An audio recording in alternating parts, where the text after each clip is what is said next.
Eu achava que essa era uma boa notícia até ler sobre ela na imprensa, né?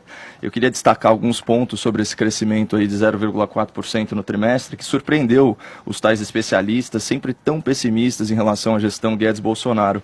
É importante pontuar que, além da queda na exportação, houve queda no agro, né? Então não se pode acreditar a agricultura e a pecuária, que foram aí responsáveis pelos bons resultados nos últimos tempos. A subida, de fato, foi puxada pela indústria e pela construção civil, especialmente no segmento imobiliário, né? Então chega a ser até um movimento natural. Caem os juros, né, que estão reduzidos aí a um patamar histórico, é importante pontuar isso. Os investidores, eles vão buscar o quê? Rentabilização com aluguel de imóveis, né, além das condições mais benéficas para a aquisição desses ativos. Só que além da baixa de juros, tem outro fator que tem sido muito pouco falado, né, que é o seguinte: o Brasil criou 408 mil empregos formais no primeiro semestre. Esse é o melhor saldo em 5 anos, pessoal. Vamos lembrar que as pessoas que estão empregadas, naturalmente, além de baixar a dívida familiar, elas aumentam o consumo interno. Outro ponto: a arrecadação federal teve o melhor semestre em 5 anos também, 757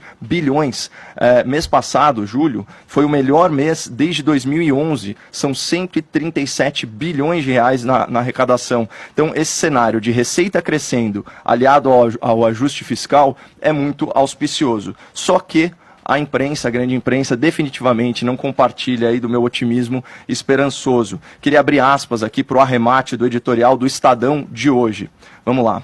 O quadro ficará melhor se o presidente Bolsonaro e ministros contribuírem. De positivo, nada fizeram além de promover a reforma da Previdência. O resto foi quase só confusão. Vou repetir: de positivo, nada fizeram além de promover a reforma da Previdência. É preocupante ver a mídia tradicional desconsiderando em uma linha, de forma tão displicente, a reforma administrativa ministerial, a MP antifraude, a MP da liberdade econômica, o congelamento de concursos públicos e a extinção por decreto de milhares de cargos, funções e gratificações, os acordos bilaterais em bloco com grandes potências econômicas ao redor do mundo e a política de redução de juros, causa direta do investimento imobiliário que tirou o PIB da inércia. Certo? Então eu queria deixar esse alerta para o ouvinte, porque essa é a narrativa estabelecida. Se a economia melhorar, será apesar do governo. Se a economia piorar, será culpa do governo. Aliás, eu esqueci de comentar, olha só qual que é o título do editorial do Estadão ao qual eu me referi: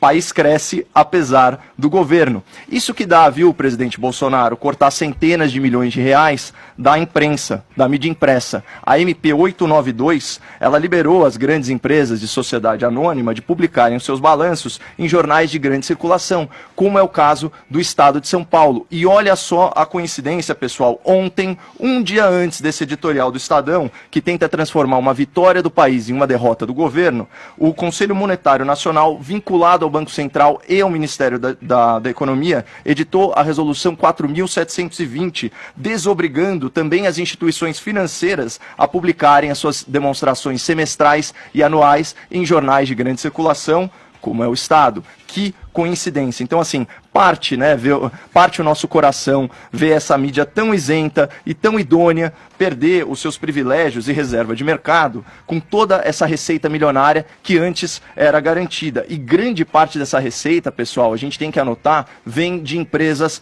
públicas. Por exemplo, a Caixa Econômica Federal, que chegava a gastar R$1 milhão por ano nisso. Então, assim, que triste, né? Os jornais de grande circulação, eles vão deixar de faturar algo entre 600 milhões e R$1 bilhão por causa dessa medida provisória do governo e por causa dessa resolução do Conselho Monetário Nacional. Ainda bem, né, que o establishment, entre ele o establishment midiático, conta com o senhor Rodrigo Maia, que vai tentar certamente reverter tudo isso no nosso ilibado Congresso. Então, viva a imprensa livre e independente.